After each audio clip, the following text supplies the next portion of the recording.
So, what would happen if a man from our time woke up 1,000 years in the future?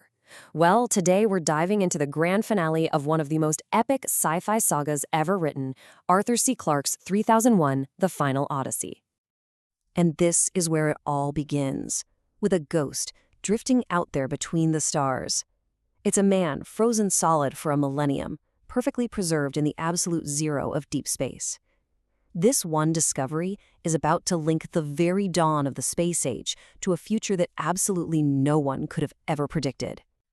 But to really get what's happening in this future, we have to go back. I mean, way back. Back to the very beginning. Long before humans even existed, there were the firstborn, these cosmic gardeners, who planted the first seeds of intelligence all across the galaxy.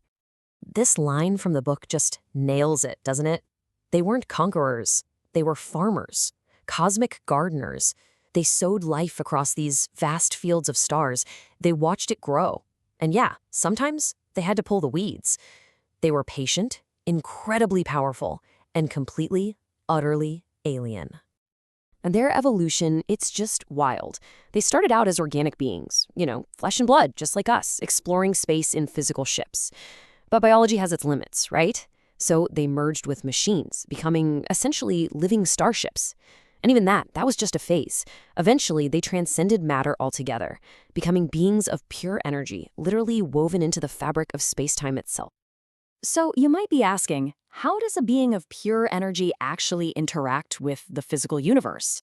Well, they left tools behind, the monoliths. These silent, mysterious servants programmed to observe, to test, and to gently guide species like ours. They are the instruments of the firstborn's grand experiment.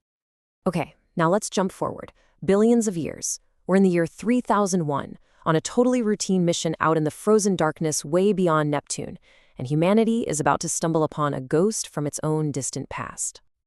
So, the starship Goliath is way out there, basically acting as a celestial shepherd, guiding icy comets toward the inner planets.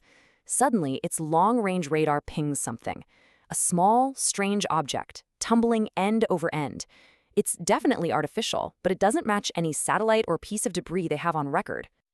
As they get closer and pull it in, they realize this isn't a piece of debris.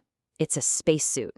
And inside, perfectly preserved by 1,000 years in the void, is a human body. And this isn't just any body. The ship's computers confirmed the impossible. It's Frank Poole, the astronaut murdered by the HAL 9000 computer a full millennium ago during the very first mission to Jupiter. A ghost from the dawn of spaceflight has just been found. Using the absolute miracles of 31st century medicine, they actually revive him. Poole, he probably expects to wake up on his ship, maybe with a bad headache. Instead, he opens his eyes to a world that is more alien than any planet he was ever sent to explore. I mean, just look at this. Everything he knew is ancient history. People don't travel in explosive rockets anymore. They ride silently up on space elevators. They don't just communicate through screens. They use something called a brain cap, a direct link to each other's minds. And maybe the most jarring thing of all, when he looks out the window, he sees 2 suns in the sky. This is where mankind lives now. 4 absolutely immense towers, anchored right at the equator, stretching all the way up to geostationary orbit. They're not just buildings, they're entire civilizations in the sky. And let's just let that number sink in for a second. 36,000 kilometers tall. This scale is it's almost impossible to wrap your head around. This isn't a skyscraper. It's a bridge to the stars that made rockets basically obsolete. But, the biggest change might not be outside, but inside the human mind itself. The brain cap is the center of this new world. It's a direct neural interface. You can download knowledge instantly, communicate telepathically, and have virtual experiences that are indistinguishable from reality. It's not just a new gadget. It's a fundamental upgrade to being human. So, the big question is, how did humanity get from rockets to this? For Poole, it's a 1,000-year history lesson he has to download, a history that completely and totally reshaped the entire solar system. And this timeline here pretty much lays it all out. Right after Poole's supposed death, his crewmate Dave Bowman vanished into that giant monolith orbiting Jupiter. Then, that same monolith made Jupiter collapse in on itself, turning it into a second sun. Centuries later, another monolith was dug up on Earth, right in the cradle of humanity. And all of that history leads right up to the moment Frank Poole opens his eyes again. That second sun, by the way, has a name, Lucifer. The monoliths ignited Jupiter's core basically to act as a heater for its icy moons, especially Europa, hoping to turn it into an incubator for brand new, exotic life. Humanity now lives under the light of two stars. And what about Dave Bowman, Poole's old crewmate?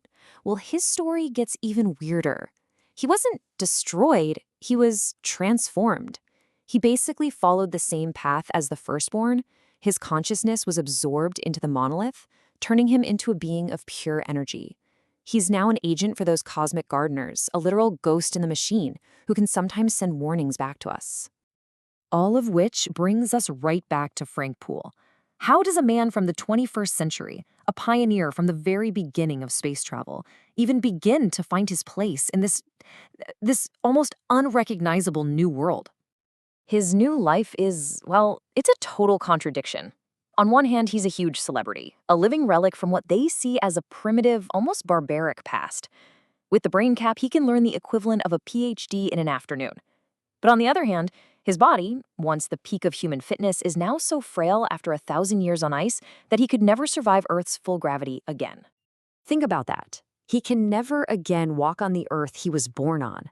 So, Poole does the only thing he can. He embraces the one identity he has left. He's an astronaut. He decides to explore this strange new solar system, returning to the only home that will have him, the vacuum of space. And this really leaves us with the book's central, lingering question. After all this incredible progress, all this mind-blowing technology, is humanity finally the master of its own destiny? Or are we just a fascinating little seedling in an ancient alien garden, being tended to by forces we can never, ever truly understand?